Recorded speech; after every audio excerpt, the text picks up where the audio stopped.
What's up, guys? In this video I'm going to be talking about if you've ever experienced losing a potential deal. Let's say you call someone up, you tell them, hey, you're owed some money, and they say thank you very much, and they hang up and they go and claim it themselves. Or you say, hey, I'm calling about a property, it looks like it went to foreclosure, there may be some money available for you, and then they go and they claim it themselves. I've seen this happen a lot recently, where people are posting this. Not a lot, there was 2 in the last week or so. And I want to clarify some things. Number one, if this happens to you, welcome to the business. Congratulations, you're on the right path. Second thing I want to clarify. If somebody has never signed up with you, if they've never actually signed an agreement with you, you didn't lose anything. You lost nothing because you didn't have anything to begin with. Guys, just because you make an offer to someone, just because you make a pitch, it doesn't mean that you are going to get the deal. It doesn't entitle you to actually helping an individual. People have this thing called choice, okay? And they can choose to do things themselves if they want. They can choose to do it themselves, okay?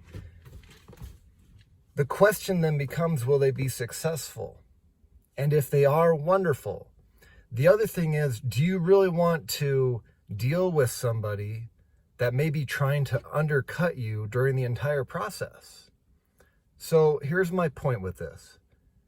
Don't get hung up when you contact someone and then you find out that they go and claim the money themselves. Don't get hung up on it.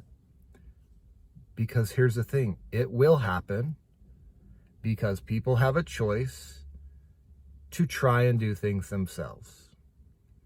And do not look at that experience as a loss. It's not a loss. You had nothing to begin with, okay?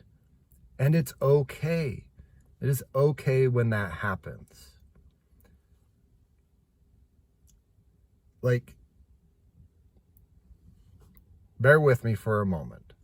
If somebody comes to your door and offers you a product that could really help you, that you actually need, but you know in the back of your mind, maybe I can go buy this somewhere else. Or maybe I could just make this thing myself. And you go and you buy the product, or you make the product yourself. Did that salesperson that knocked on your door lose? Not necessarily. Are they going to be mad about it? They could be. But here's the thing. In sales and in business, guys, just because you make an offer, just because you reach out to someone, it entitles you to nothing. Nothing. Okay? Now, how can you overcome the issue? How can you try to lessen the frequency that this happens? Number one, actually help people to establish a relationship of trust and confidence. How do you do that?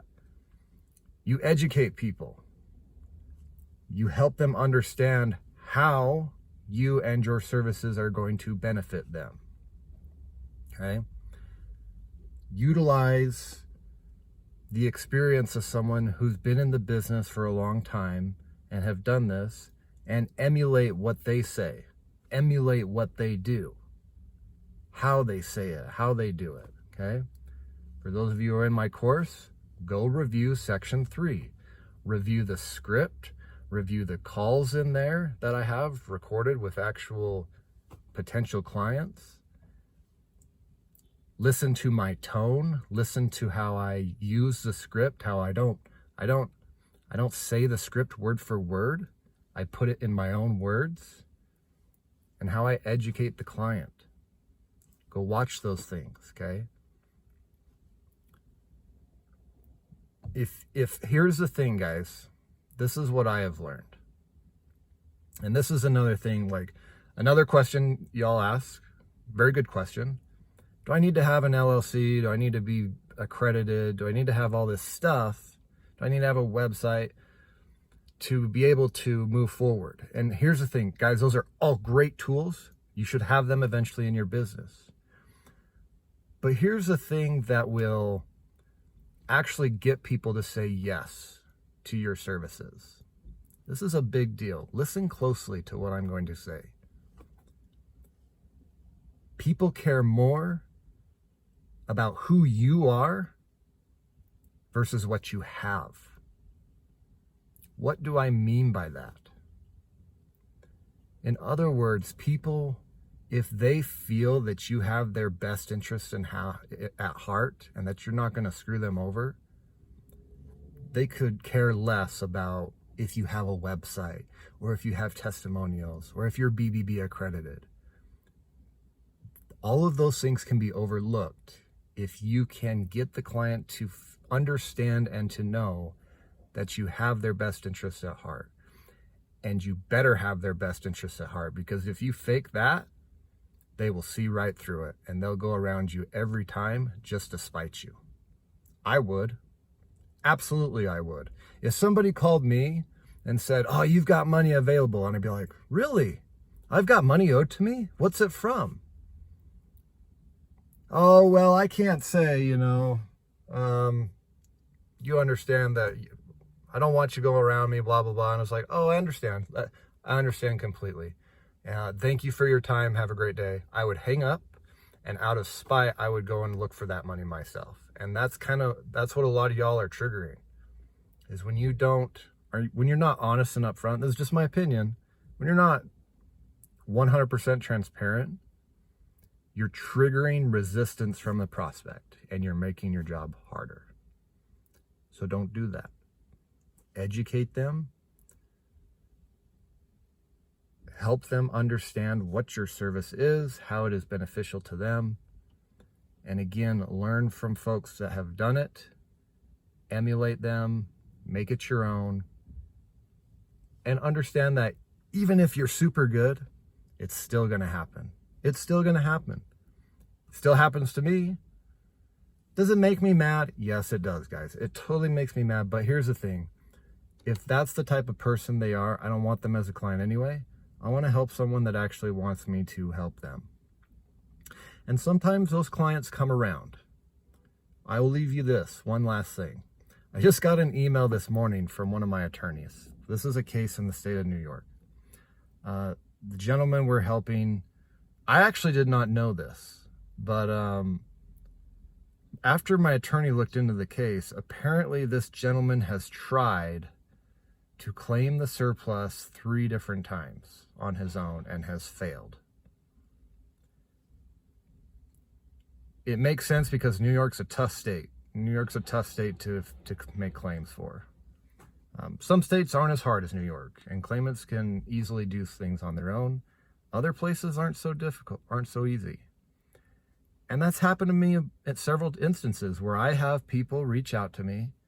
They tell me they know about the surplus. They tell me they know where it is, but that they just need some help because they've reached a certain roadblock or a certain obstacle that they can't overcome. And I say, great, I'd be happy to help you. And we do. So, bottom line, guys, if you've contacted someone, and they've gone around you, you didn't lose anything because they were never your client in the first place. Don't get hung up on it. Welcome. It means you're actually doing something. Take pride in that you're actually making an effort to contact people. Good job. Keep doing that. Rejection is a sign that you're actually doing something. Well done. Continue to take action. And 3, just take it as a learning lesson, adapt, learn from those that are experienced, create your own pitch, your own script, model someone who has done it successfully, and just keep going. That's the advice that I have for you today. Hope that helps. Appreciate you. Have a great day.